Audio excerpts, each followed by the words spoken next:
You're now listening to Sound Talent Media. Check out more shows at soundtalentmedia.com.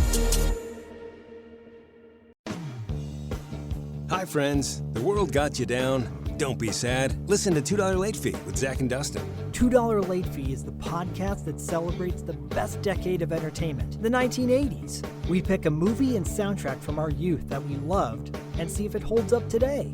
We also interview your favorite celebrities from that era. All in the spirit of positivity and togetherness. Check us out at $2latefee.com.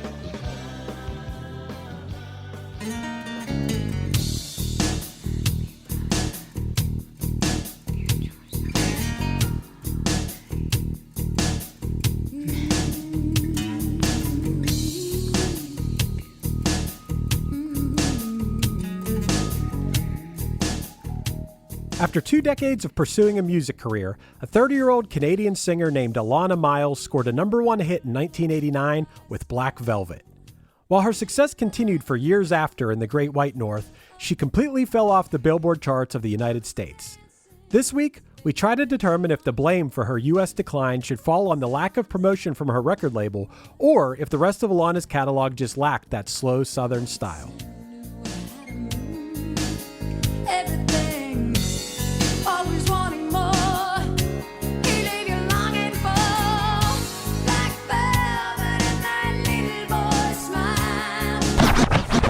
One hit is all you need to make the money guaranteed, and you can live off royalties forever.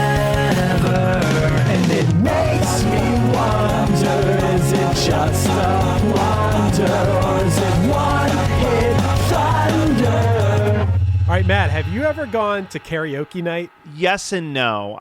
There's a place that's maybe 25 minutes from where I live in Philadelphia that's like a Japanese karaoke bar where you're like in your own private room, but I've never gone to like a open bar karaoke where everybody's forced to listen to strangers sing. Never? You know? Wow. I mean, I've been there one time like years ago. Well, but I've unfortunately stumbled into nights where I'm like, oh, God damn it, karaoke's going on. This sucks. But what I'll tell you about it is that there's always, or most of the time, there is a group of people who follow whoever the karaoke DJ is around, like on his rounds, that go there to sing their very best, which I guess that's a little better than the drunk people going up there and just ruining it for everybody. But without fail, some middle-aged woman will go up there and sing Black Velvet. Without a doubt, Chris, every time.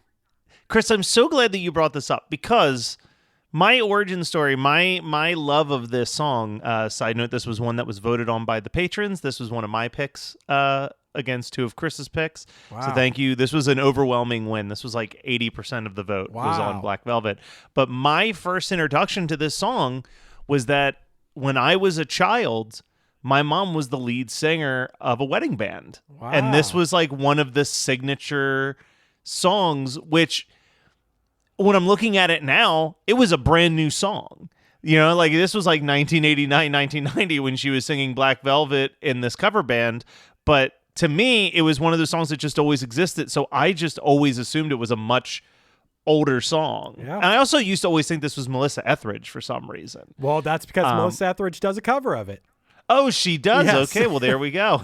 For years, I thought that. It's a pretty sexy song for a mom to be singing. Yeah. Here's the other thing. I'm not sure if we've talked about this. I did not realize how young my parents were when they had me until maybe 5 or 6 years ago. Why? How old were they? I mean? Like, well, so I'm 37 now, and they are both not at retirement age of 64 yet. Okay. So, like, my parents were in their 20s when they had me. Yeah. And I'm like, yeah, I guess in 20s, that's prime singing Black Velvet in a cover band. Sure. Well, to be honest, Alannah Myles wasn't even singing it till she was like 30. Yeah. That's something, we'll get into that. We got to get into her whole story because, dude, in the research for this episode, I have so many things to talk to you about. I'm so excited for this one. I've always been lukewarm on this song. This song always reminded me of like what dads in the late 80s would like to listen to for some reason. It's like this sexy Canadian woman singing this like song that sounds like a song of seduction or something. But in actuality, I never knew what this song was actually about either. Yeah, I was shocked to read what this was about, and then looked at the lyrics, and I'm like, oh, it's like when you know what it's about, it's actually super obvious in the song lyrics. Never knew. But let's start from the very beginning. Alannah Myles, born... Before we even address Alannah Myles' story, I feel like this is one where in the first couple minutes we do have to acknowledge definitely a United States one-hit wonder to any Canadian listening audiences. We don't want to be Ardeen again. Arden. It's not Jan Ardeen. You're thinking of Jan and Dean, like the surf music, I think. Jan Arden. I don't care. When their audience comes at us, I'm saying that we've been Ardeen. I don't know where you're getting this extra A in her name. Much respect to Jan Arden, who wrote...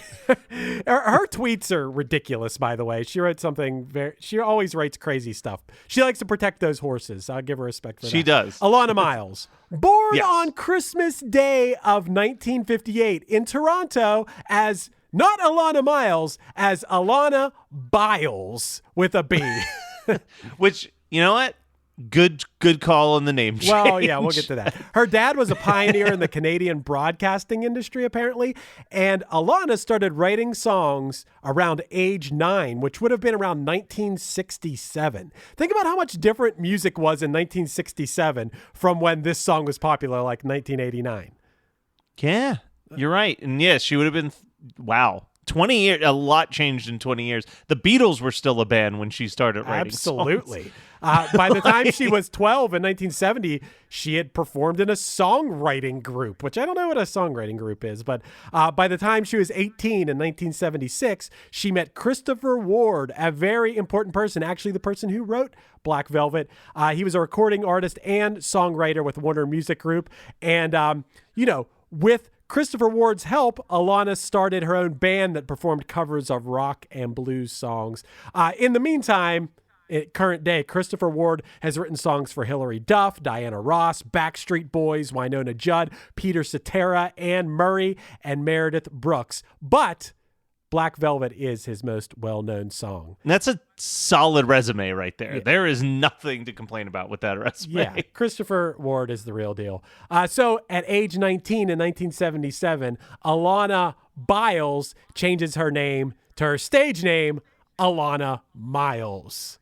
Why do you think that is? You think that just rolls off the tongue a little better? I think Alannah Byles is too close to like bile, like when you think of like gross ooze, where it's like so Miles just feels better. But do you think that maybe it was a play on words, like a lot of miles? Like there's a lot of miles in that drive across Canada, Alannah Myles, kind of like a Dusty Roads kind of situation or something like that, right? I like, you know what? I don't know if that is what her intention was, but I'm going to say it was because I like that. I like the idea that it's a slight pun. Right. She also occasionally acted and stuff. Oh, yeah. And of course, because she was Canadian, she appeared on some type of Degrassi spinoff with the kids of Degrassi Street. No, it was the origination of Degrassi, the kids of Degrassi Street. She appeared in 1984. At this point, she's 25 years old, and she's playing the role of a mom on the show. Like, she's not even playing a kid. She's already playing a mom. It's from an episode called Catherine Finds Her Balance that aired on November 16th of 1984. The summary of this episode is when both divorced parents want to come and watch her at the gymnastics meet, Catherine gets involved in some fancy footwork to prevent them from making a scene in front of the whole school. So I can only picture that Catherine is like doing one of those things, like picture on like Saved by the Bell if Zach had 2 dates and he's trying to like my go-to was going to be Mrs. Doubtfire. Okay, like it was going to be like a total like having 2 dinners at the same time type move. Right. Like one parent's on one end of the gym and the other's on the other end. So that's what I picture happening. I'll tell you this, I couldn't find the episode on YouTube, but I did find an episode. I think it was called like Noel's Suit or something like that. And wow, it's from 1984. It looks like it's from 1974 because it's Canadian.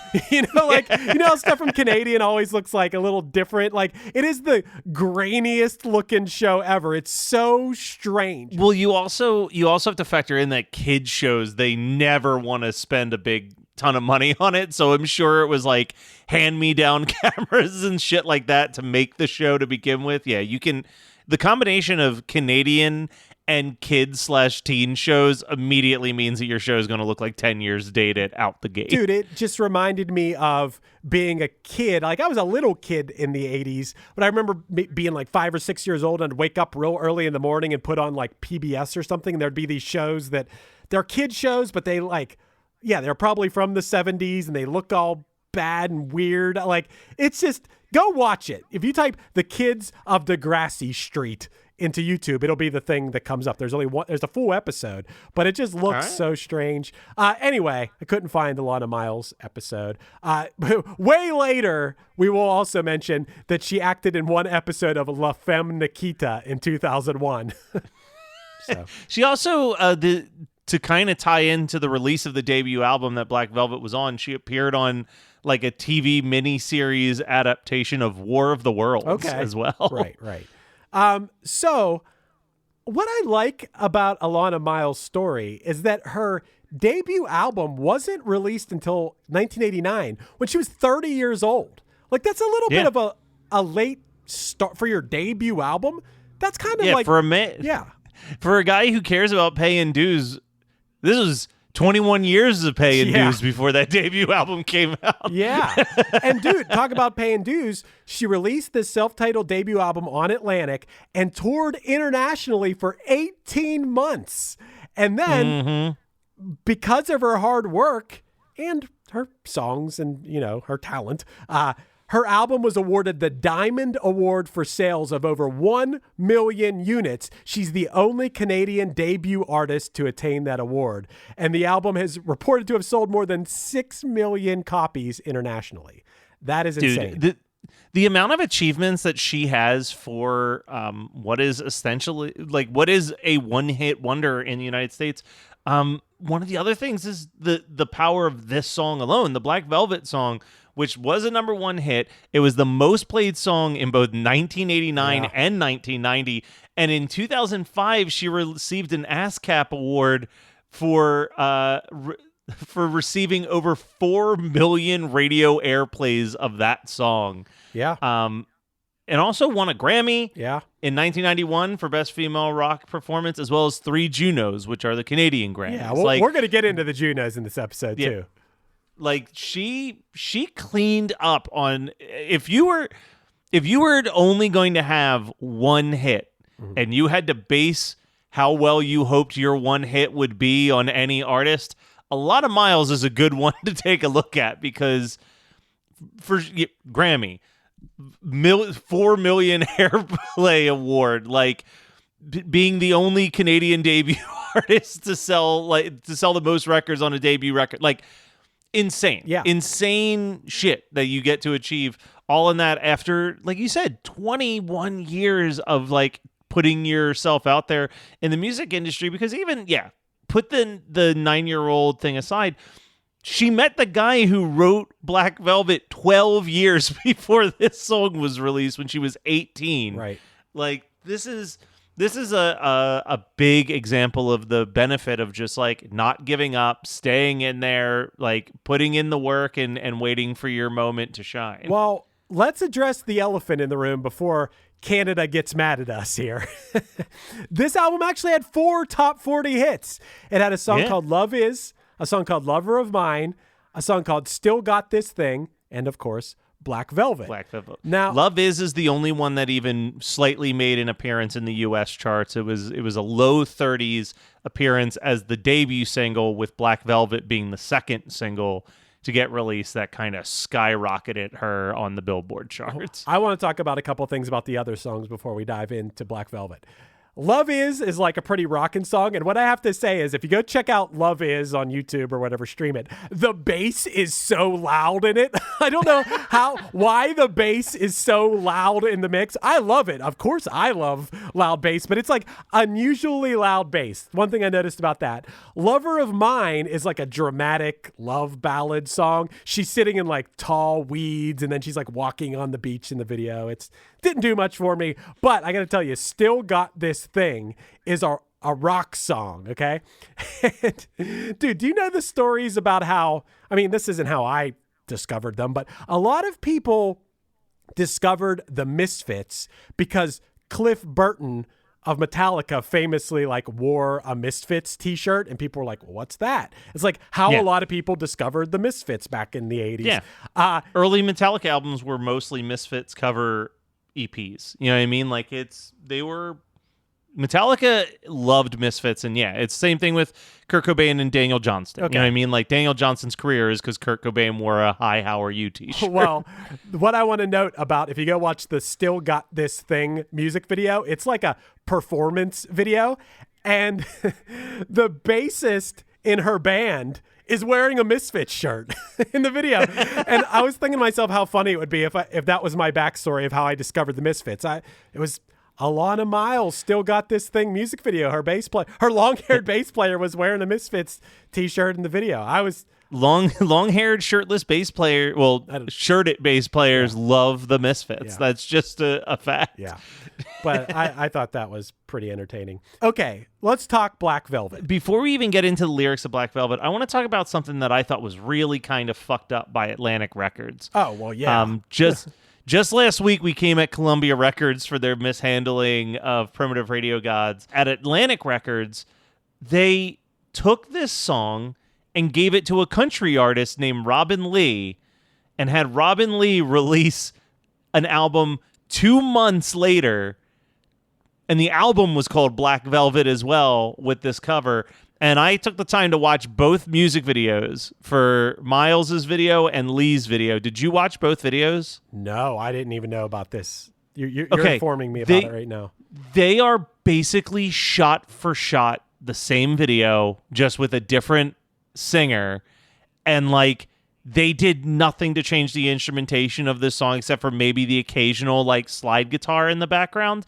And I'm just sitting there like, in their mind, they're like, well, we'll pitch Miles as like the rock version and we'll pitch Lee as the country version so that we can get on like all these different charts. But like all things considered, Miles' version would have been perfectly acceptable as like a late 80s, early 90s country song. You know what I mean? Like you could have put this on country radio and had her dominating all these charts. Now, obviously, Robin Lee, not exactly a household name that blew up because of this type of exposure, but still kind of fucked up from Atlanta Records to like on the heels of this girl's big success already have a cover version for a different format getting released through your label. Oh, well, dude, that's not even what I thought you were going to talk about. Alannah Myles never received a royalty check for this song until April of 2008. Fuck that record label, dude. Record labels are garbage. Dude, she signed the record deal to Atlantic when she was young.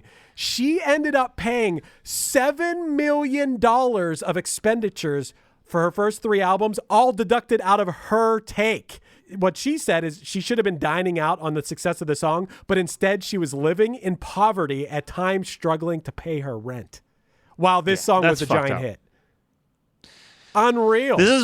This is why you hear nowadays like young bands do not sign a record contract until you've had a lawyer look it over, like pay that money to have someone make sure that they haven't fucked you royally in the legalese of that contract. Could you imagine having the song that was played the most on radio for 2 consecutive years and not being able to pay your rent? It doesn't even make sense.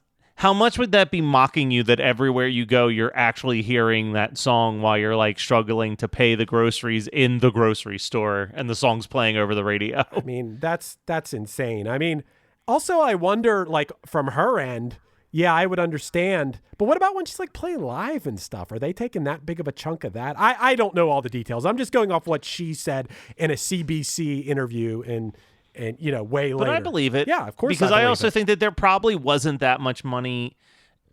I don't think people were aware. Like, now I feel like people are informed.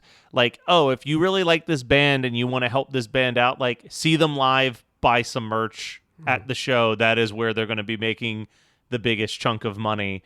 I don't think we were aware of that in 1989. We're just like, if they're on a record contract, they must be rich and famous and making billions of dollars. The idea that they would be poor while their song was number one never crossed our minds. It's not a story that's unusual. I feel like there was a story like this about TLC. Was that? Yeah. I mean, obviously, well, I think MC Hammer kind of squandered his wealth maybe. But, I mean, it's not an unusual story. It's not strange. But it's pretty messed up. And hopefully that's why the major label thing will just go away, because it's not really that necessary anymore, right? If you know what you're doing, it might not be that necessary. Anyway, that's a whole other conversation. We got to talk about Black Velvet because, dude, I never knew this was a song about Elvis. This is a song about Elvis. I wrote this down. The song is about Elvis, whose portrait is often painted on black velvet. Right.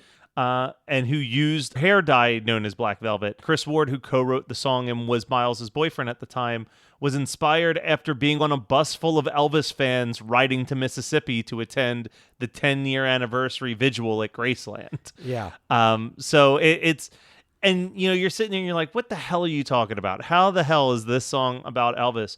But then you look at the lyrics and, you know, there's a couple lines in there like, the boy could sing, knew how to move everything, always wanting more. He'd leave you longing for that black velvet and the little boy's smile. Yeah. Like, they even bring up Love Me Tender in the middle of the second verse. Yeah, I don't know why I never, whatever. I always thought I was mishearing the little boy smile thing, but little boy smile is a reference to, that's what they said about Elvis, that he had a little boy smile. I mean, I saw this from the Song Facts website, like a complete analysis, like the Jimmy Rogers on the Victrola up high. Jimmy Rogers was a country music pioneer from Elvis's home state of Mississippi who influenced Elvis at an early age. The Victrola, of course, is a record player. Mama's Dancing with Baby on Her Shoulder is a reference to Elvis's mother. The little boy smile, Black Velvet with that slow Southern style is a reference to how Elvis undulated his hips. There's a reference to Memphis. Up in Memphis, the music's like a heat wave, and it's where Sun Studios was. Mama's Baby in the heart of every schoolgirl. That's Elvis. Like Love Me Tender leaves him crying in the aisles. Yep. The way he moved, it was a sin, so sweet and true, always wanting more and leaving you longing for. Right. And you said, like you said, Christopher Ward, who wrote the song, one line that he points out is a new religion that will bring you to his knees. He said he got the idea for that line after he realized Elvis's effect on fans was similar to what churchgoers would feel after being exhorted by fundamentalist preachers. And you saw some of that in... Did you see the Elvis movie yet? I haven't yet, but I know it's on HBO Max, so I got to get around to it. But you see that. I know about it. I mean, I've seen plenty of Elvis live performances, and I had my aunt, I guess my grandmother's sister-in-law is like one of the most diehard Elvis fans you'll ever meet. So just hearing her, even in her 90s, talk about Elvis, she's swooning for the king. So it's a sexy song about Elvis. Yeah. It sucks that Elvis at this point was dead, because Elvis could have done like a duet with Alannah Myles on this song. How sick would that have been? Hey there, I am Johnny Christ from Avenged Sevenfold, and I've got a podcast called Drinks with Johnny you're going to want to check out. I sit down with a bunch of different people from all different walks of life, from professional wrestlers to actors, comedians, fighters, musicians, everything in between. I'm just looking to make some friends and have a good time doing it. So if that sounds like something you're into, go check out Drinks with Johnny, streaming everywhere now. The number you have reached is 100.7 WMMS. It wasn't just a radio station, it was a lifestyle. Cleveland is a rock and roll city for sure. Get down! The Wrath of the Buzzard. WMMS. Cleveland. The rise and fall of one of the most iconic radio stations in America. Profiles, The Wrath of the Buzzard, PROH Files. Subscribe now wherever you get podcasts. You know, Chris, you've been doing this project where you have been wearing a different shirt every day for the entire year, and a good amount of those are band shirts. Do you have a favorite band t-shirt in your collection that you've worn this year? Oh, that's such a good question. You're really putting me on the spot.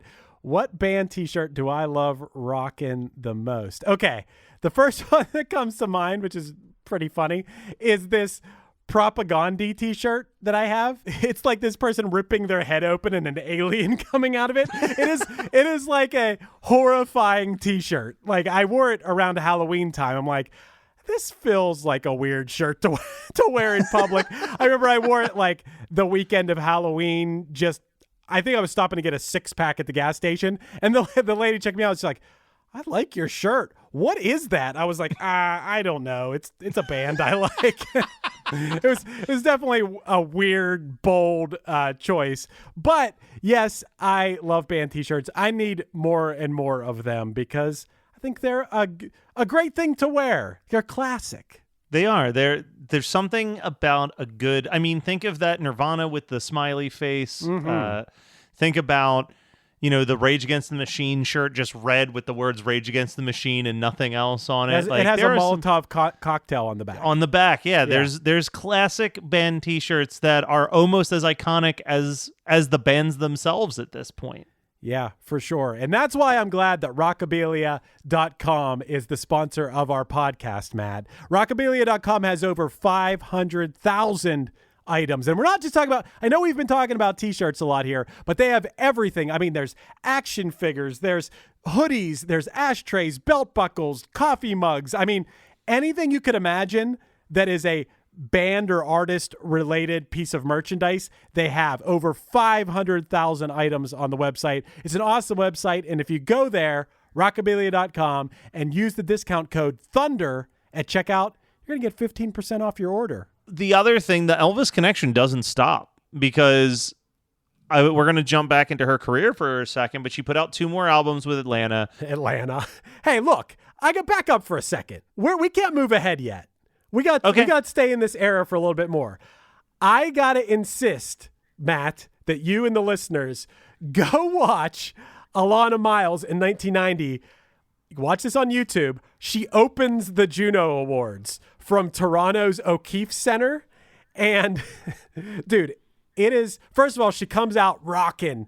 She's like in a bodysuit, like a silver bodysuit, but she's also wearing big leather chaps. Like it is very, and she plays that song, the Still Got This Thing For You song. It's like a rock. It's one of those rock songs that reminds me of like if two guys were in the audience who never heard rock music before, and then they heard this loud music, they would turn to each other and say, "This is rock music." And just, that's exactly what it reminds me of what's going on during this performance. But then once they get to like the bridge of the song, like the instrumental bridge, the announcer comes on over the performance. The performance continues, and it says, "Live from Toronto's O'Keefe Center, it's the 1990 Juno Awards with performances by Cowboy Junkies with special guest Lyle Lovett, the Jeff Healey Band, Maestro Fresh Wes, Kim Mitchell, Milli Vanilli, and Rod Stewart." And then it's followed by the longest list of Canadian celebrities that you could ever imagine. And listen to some of these names. These sound like a Key and Peele, the Key and Peele sketches where they like have the football players say their names? Yeah. It sounds like the Canadian Juno Awards version of that. It included names such as Candy Panella, Ofra Harnoy, Sash Jordan, Murray McLaughlin, Fergus Hambleton, Jane Syberry, and Colm Wilkinson. And I was like, this is incredible. No lie, I love Sash Jordan. Sash Jordan, you're a big Sash Jordan guy. I have a couple Sash Jordan albums. Wow. Sash Jordan is like, you know what Sash Jordan sounds like? Sash Jordan's albums sound exactly like Cassandra's band in the Wayne's World movies. Okay. Like it's like that type of like grungy music, but with that like real like tight screaming female vocal over top of it. I ain't no way around it. Lately I had enough. I had all I can take, and I guess I can take it that love. Her album Rats, fucking rules. Wow. Like, it is a great record. I can't believe when you dropped Sash Jordan. Sash Jordan was not that famous in 1989. But still, Sash Jordan was apparently a Canadian celebrity in 1990. Also, Tom Cochrane was one of the people in that big long list. There were some, oh boy, yeah. The Red Rider himself. Yes, absolutely.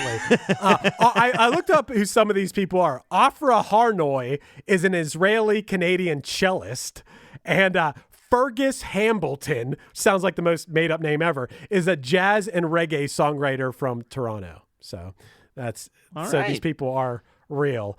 So I had to rudely interrupt you because I couldn't let you skip ahead. Go ahead, continue. No. So Riding High, she puts out 2 more records with Atlantic Records, and they do all right critically. She even gets nominated for another Grammy, but they really make no impression here in the States. Like, one of the songs, it was like a ballad with like a 60-piece orchestra backing it. Like, it was crazy, the stuff she was doing. But then in 1997, she kind of hangs it up. She leaves Atlantic Records. Outside of a couple new songs that pop up on a Greatest Hits album, she doesn't really put out anything until 2007, when she puts out the Elvis Tribute EP. Wow. Which features a new version of Black Velvet and some Elvis cover songs. And that was her slow rolling her return album in 2008, simply titled Black Velvet. Okay. She's kind of doing, this is a little Tommy Two-Tone-ish, but... Just a little bit.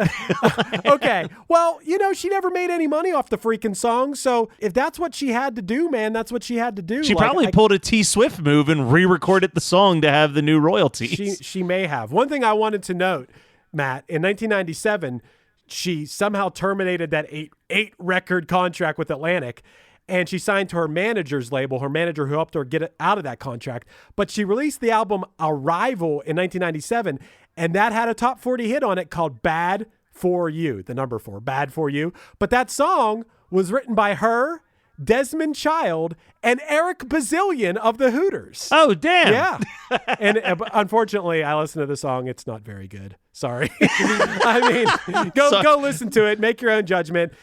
Dude, I gotta say this. I love everything about Alannah Myles except for her music. Her music. I mean, Black Velvet's cool, but I was hoping there would be another song I liked. It's got that cool little blues rock. Like, I think you and I have talked about jazz before, and I think I've talked about this with Matt Milligan on Weird Algorithm, that like I have this mixed feeling of blues, especially like white person blues is real kind of lame at times.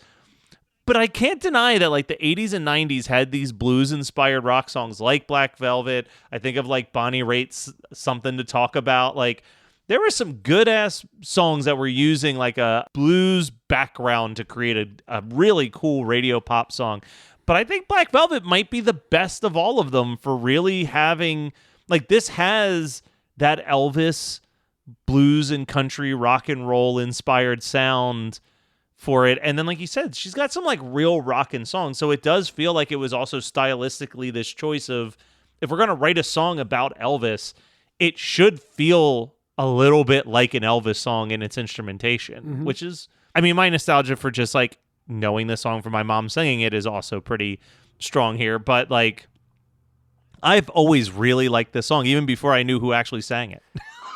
Yeah, if I liked blues even a little bit, I would probably like this song even more. And as a guy who isn't a blues guy, I still think this song is okay. I think my opinion of it may have been a little bit, skewed by the karaoke thing. How is a kid in the I just didn't have a personal connection with this song too much, but I can admit it's a pretty good song. It definitely has lasted. It definitely has stood the test of time. Like, this is still a song that people love.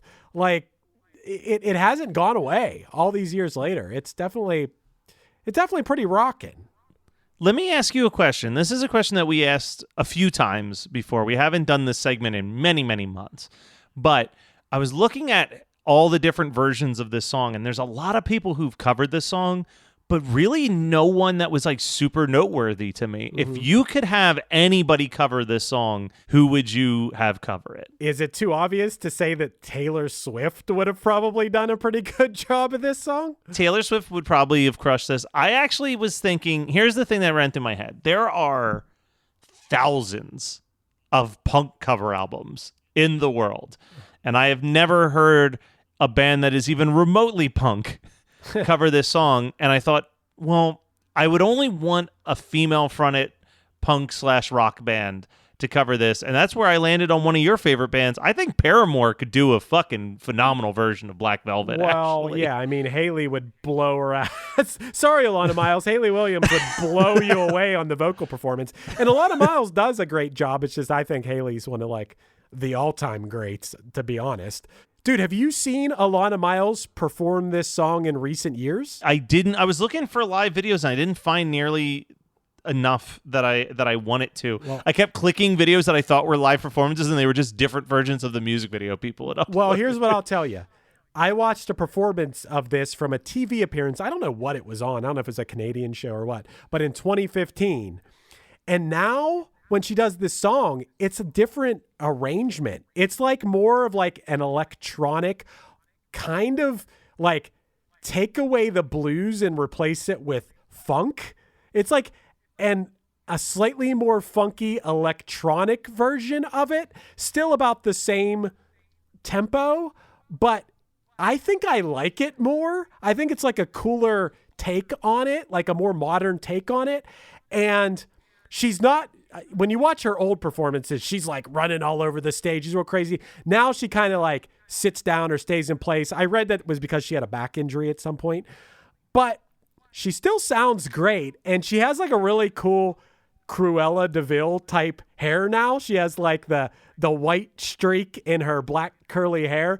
And I think it looks really cool. Like if I was a woman and I had hair, that would probably be the hair I wanted.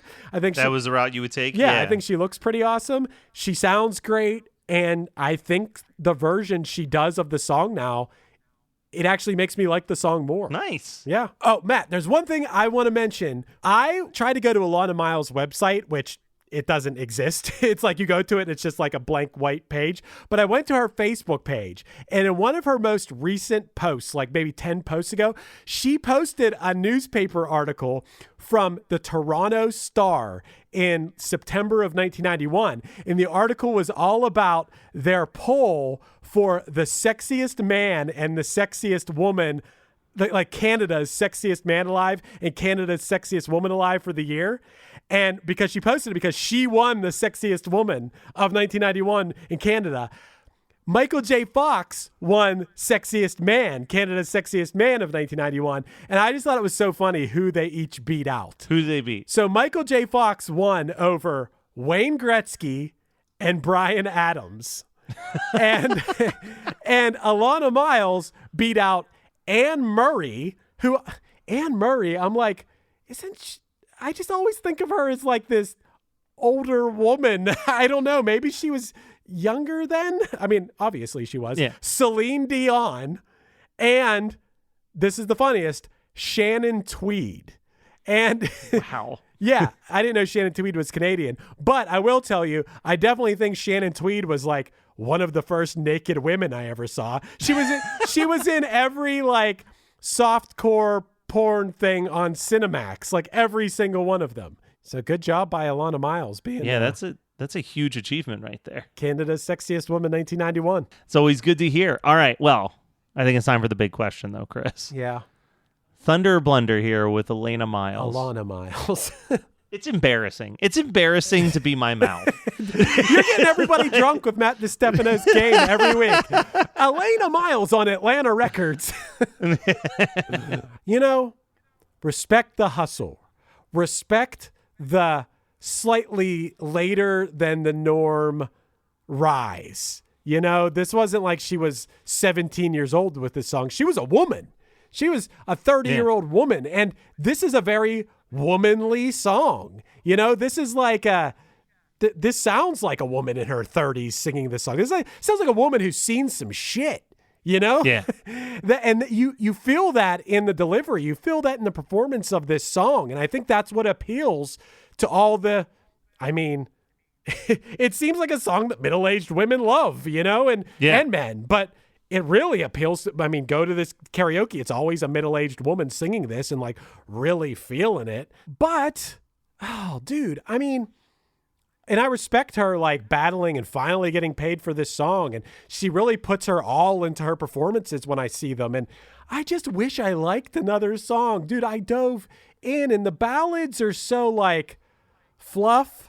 And then the rockin' songs are like how I explained them, like, this is rock music. Like it seems like songs that would be written by a fictional band in a movie or something, like where it's like, it just, you know what? I'm gonna push past that and say that this song has stood the test of time.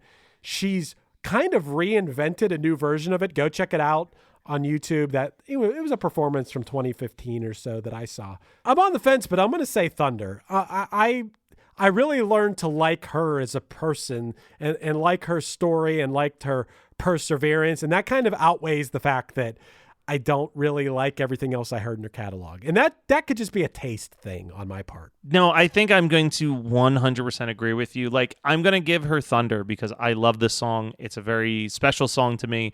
I love, like you said, the perseverance, the like 21 years from the time she started singing, she just never gave up on this. And, you know, being a 30-year-old woman with your first single in 1989 at a time where I don't think we were giving a lot of, you know, we still live in a day and age where a woman turns 35 and the world acts like they're aged out of whatever career path they're in. So like there's a lot of impressive stuff that she was able to pull off. And I didn't dislike the other songs as much as you did. I mean, I also didn't find anything that I loved as much as Black Velvet, but I can't with good conscience throw a blunder on someone who created who is part of such a giant, iconic, nostalgic song in my life. Yeah, I mean, this song lives on. People love this song. I might like this song. You know, I'm lukewarm. It's not like I ever said like, I hate Black Velvet or something. I was always kind of like, you know, and I think that could just be my aversion to blues. Like it's not something I've ever connected with really. So yeah, Thunder, man. One life is a timely gift. Who knew it would make him sick? Halfway when he found his list of lifelong goals, and now this has been One Hit Thunder. One Hit Thunder is hosted by Chris Fafalios of the bands Punchline, Pack, and Another Cheetah, and produced by Matt Kelly of Geekscape.net. Underneath me, you're hearing the Punchline song, The Other Piano Man, off their album Just Say Yes. Visit punchline.com for merch, tour dates, and news. We're on Patreon now. Become a patron and get bonus content, early episodes, and a chance to vote on future episodes at patreon.com/OHT podcast. Do you want to start a podcast? Contact Chris and myself at weknowpodcasting.com for how we can make your show sound as professional as possible. Be sure to rate, review, and subscribe to us on your favorite podcasting apps. And tune in next week for more One Hit Thunder. And he had nothing to do with it. It's too late. He tears the list apart.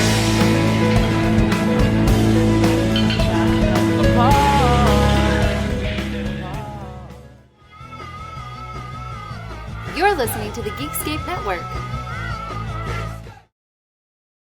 The number you have reached is 100.7 WMMS. It wasn't just a radio station, it was a lifestyle. Cleveland is a rock and roll city for sure. Get down! The Wrath of the Buzzard. WMMS.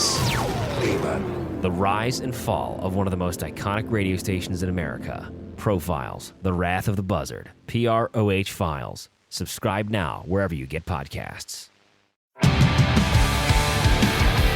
What's up, everybody? I am Finn McKenty, host of the Punk Rock NBA podcast, part of the Sound Talent Media Podcast Network. My podcast is all about doing what you love for a living, and every week I sit down and talk to people who have done exactly that. For example, musicians like Tommy from Between the Buried and Me, Matt from Periphery, Lil Lotus and Shinigami, among many others, photographers, artists, designers, YouTubers like Glenn Fricker and Sarah Dici, and I unpack exactly how they got to where they are today with the goal of helping you do the same. So if that sounds cool, you can listen and subscribe at soundtalentmedia.com, and I'll see you there.